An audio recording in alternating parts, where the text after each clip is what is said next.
Hay una versión de ti que existe ahora mismo, en algún lugar del planeta que probablemente nunca vas a pisar. Habla un idioma que no entiendes. Cree en cosas que a ti te parecerían, sin dudarlo, absurdas. Y está tan segura de tener razón como tú lo estás ahora mismo, viendo esto. Esa versión también se llama a sí misma yo. Y esto es lo que no vas a poder quitarte de la cabeza durante los próximos minutos. No hay ninguna diferencia real entre ella y tú. Solo hay un dato distinto. Uno solo. El punto exacto del mapa donde caíste al nacer. Antes de que pudieras opinar sobre nada, ese único dato ya había decidido casi todo lo demás. El país, el idioma, la religión que ibas a heredar antes de creer en ella, la época, el cuerpo, los padres que te tocaron, y no otros. Nadie te preguntó. No hubo una sala de espera antes de nacer donde te mostraran un mapa del mundo y te dejaran elegir las coordenadas. Simplemente apareciste. En un punto exacto del planeta, en un momento exacto de la historia, dentro de una familia exacta. Y a partir de ahí, empezaste a llamar a todo eso, yo. Quiero que hagas un ejercicio antes de seguir. No hace falta que respondas en voz alta. Imagina que en el momento de nacer, en vez de aparecer donde apareciste, hubieras aparecido a 10.000 kilómetros de distancia. Otro continente. Otra lengua materna. Otra religión, o ninguna. Otro concepto de familia, de éxito, de lo que está bien y lo que está mal. ¿Serías la misma persona con otro acento? ¿O serías, literalmente, otra persona? La filosofía tiene un nombre para el problema que acabas de tropezarte: suerte moral. Lo acuñó el filósofo Thomas Nagel a finales de los años 70, y con él se refería a algo incómodo. Buena parte de lo que somos, y de lo que se nos juzga por ser, depende de factores que jamás controlamos. No elegiste el punto de partida, y sin embargo, ese punto de partida decidió más de tu vida de lo que decidiste tú. El economista Branko Milanovic calculó hace unos años qué porcentaje de la desigualdad de ingresos en el mundo se explica, únicamente, por el país donde una persona nace. El resultado ronda el 60%. No el esfuerzo, no el talento, no las decisiones, el lugar. A eso lo llamó, sin rodeos, la prima de ciudadanía. El simple hecho de haber nacido en un sitio y no en otro, ya reparte, de entrada, gran parte de la partida. Y esto no habla solo de dinero. Habla de qué crees que es sagrado, de a quién amas y a quién puedes amar sin esconderte, de si tu palabra vale lo mismo que la de un hombre, de qué lengua piensas en tu cabeza cuando nadie te escucha. Todo eso, que sientes tan tuyo, empezó siendo un accidente de coordenadas. Y esto todavía es la parte fácil de aceptar, porque el accidente no solo decidió dónde vives. Decidió, en gran parte, cómo piensas. Hay algo que probablemente nunca cuestionaste, y no porque no seas curioso, sino porque cuestionarlo exigiría salir de tu propia cabeza, y esa es la única salida que no existe. Prueba esto un segundo. Cierra los ojos e imagina el futuro. ¿Hacia dónde queda? En tu mente. ¿A la derecha? ¿Delante de ti? Ahora imagina el pasado. ¿Se fue a la izquierda? Probablemente sí. Y probablemente das por hecho que así es como funciona. Sin más. Cualquier mente humana. No es así. Hay pueblos, como los Aymara de los Andes, que colocan el pasado delante, porque ya lo vieron, lo conocen, y el futuro detrás, porque no pueden verlo. Hay otras comunidades que ni siquiera usan izquierda y derecha. Orientan el tiempo siguiendo el sol, de este a oeste, sin importar hacia dónde estén mirando en ese momento. Nadie te sentó un día a enseñarte esto. Se instaló solo, antes de que tuvieras edad para notar que se estaba instalando. Aquí va otra. Piensa en la última vez que dijiste, yo decidí, algo importante. Tu carrera, tu pareja, dónde vivir. Y si te dijera que, en buena parte del planeta, esa misma frase, yo decidí, apenas tiene sentido? Porque el yo, que decide solo, separado de la familia, del clan, del grupo, no es un dato universal del ser humano. Es, en gran medida, un invento relativamente reciente y bastante local. En 2010, 3 investigadores, Joseph Henrich, Steven Heine y Ara Norensayan, se hicieron una pregunta incómoda sobre su propio campo. ¿Y si casi todo lo que la psicología creía saber sobre la mente humana, en realidad describía solo a un grupo muy concreto y muy poco representativo de personas? Estudiantes universitarios, occidentales, educados, de países industrializados, ricos y democráticos. Le pusieron nombre a ese sesgo, weird, que en inglés, sin ninguna casualidad, también significa raro. Esa minoría rara resultó ser, durante décadas, la que escribía los libros de psicología que leía todo el mundo. Así que detente un segundo y pregúntate esto. La forma en que sientes la culpa, la forma en que decides si la familia pesa más que tú, o tú más que la familia, la forma en que sientes vergüenza en público. ¿Cuánto de eso, de verdad, elegiste? ¿O simplemente absorbiste el software que ya estaba instalado en la habitación donde naciste? Ve un paso más allá, al ejemplo que probablemente te toca más de cerca: la religión.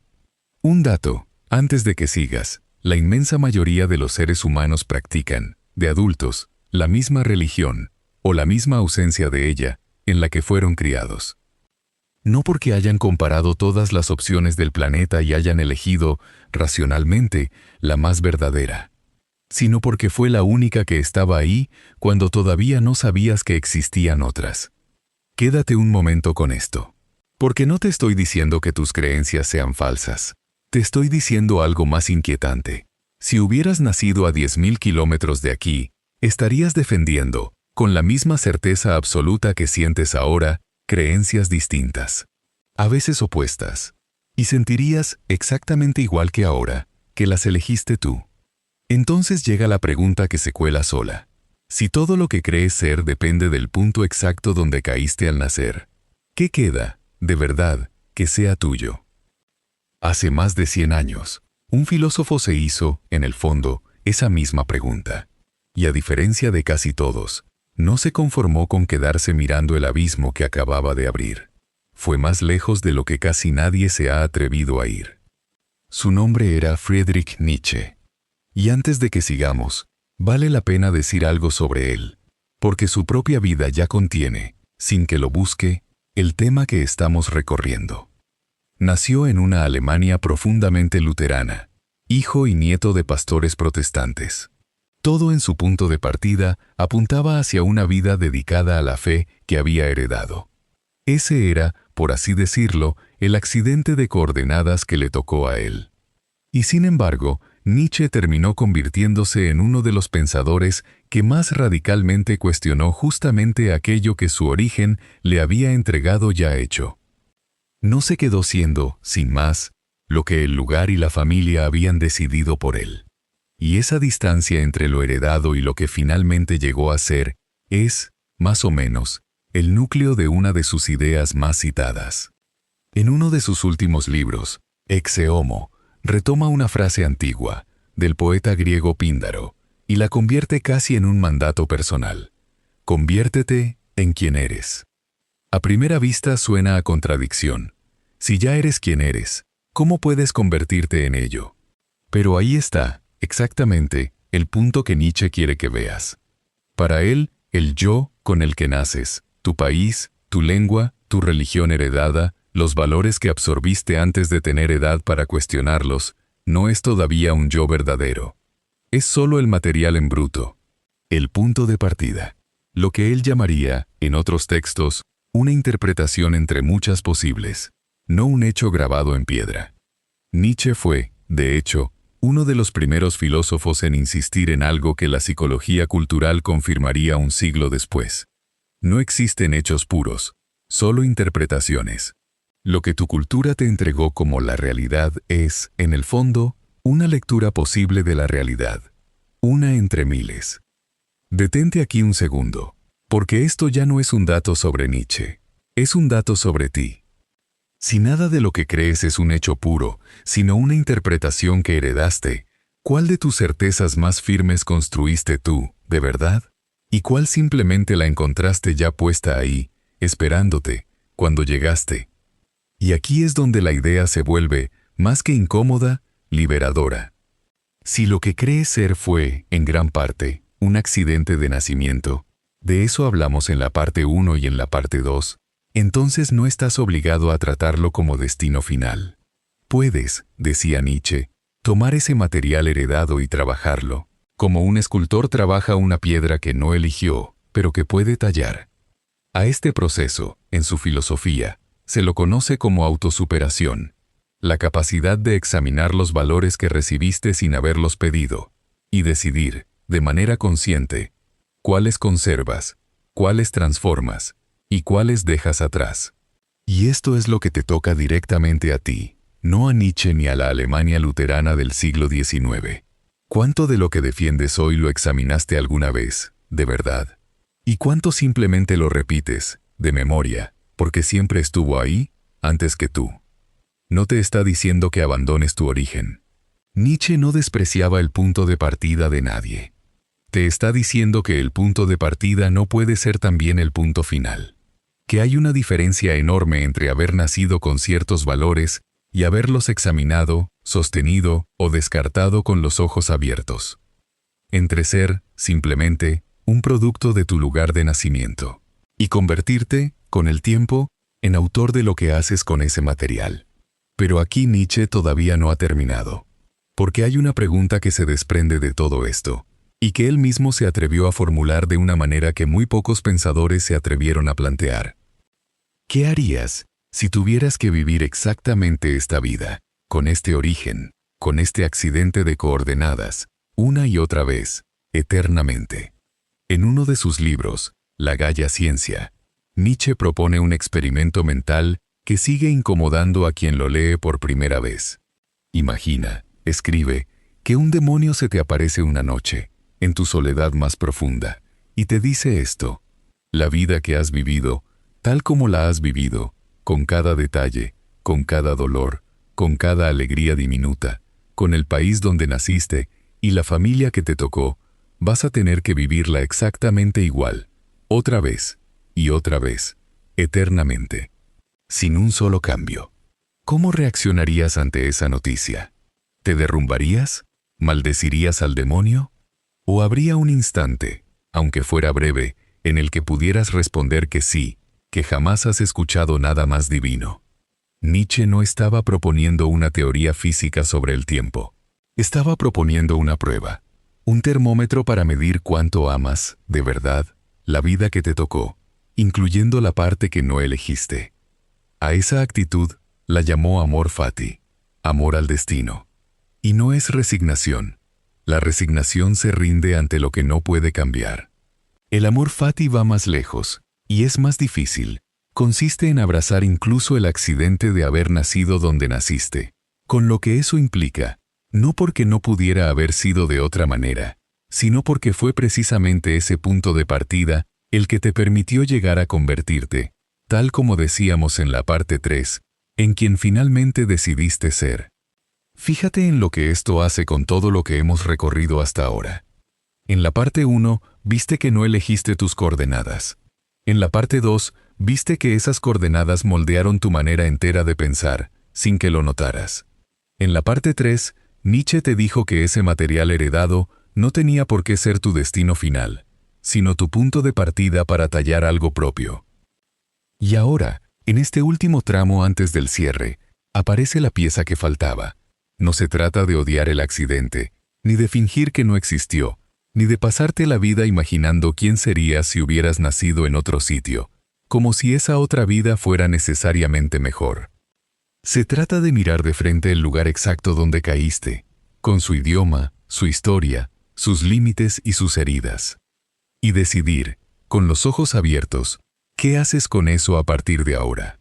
Esa decisión, solo esa, es la parte que nadie más controló nunca. Ni tus padres, ni tu país, ni el azar que decidió dónde ibas a caer. Las coordenadas te las dieron. La respuesta a las coordenadas, esa te queda a ti. Volvamos, para cerrar, a la pregunta que abrió este recorrido. ¿Quién serías si hubieras nacido en otro lugar? Después de todo lo que hemos caminado juntos, la pregunta honesta no tiene una respuesta cómoda. Serías, casi con toda certeza, alguien distinto. Otro idioma organizando tus pensamientos. Otra religión, u otra ausencia de ella.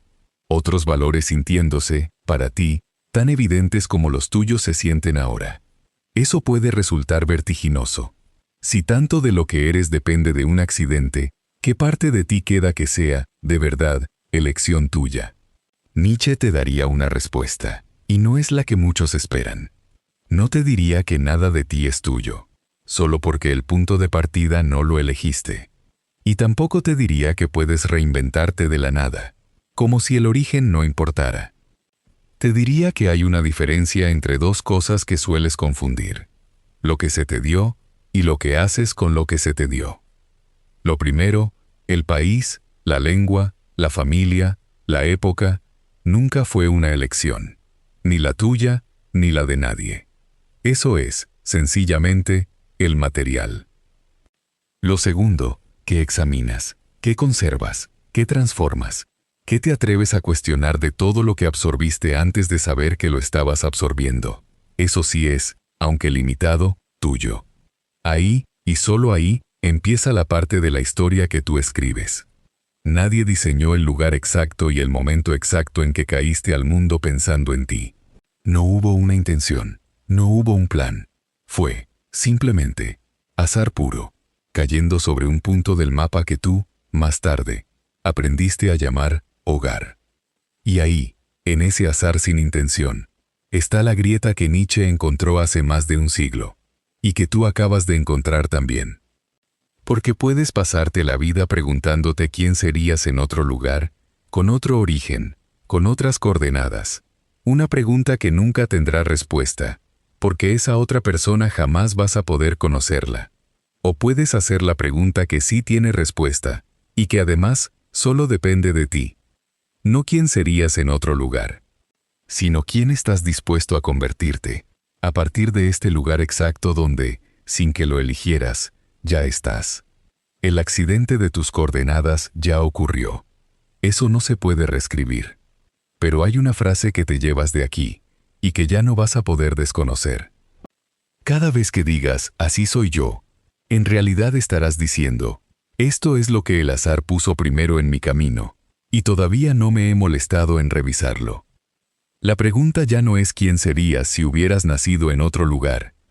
Es cuánto de quién eres. Nunca has llegado, de verdad, a elegir.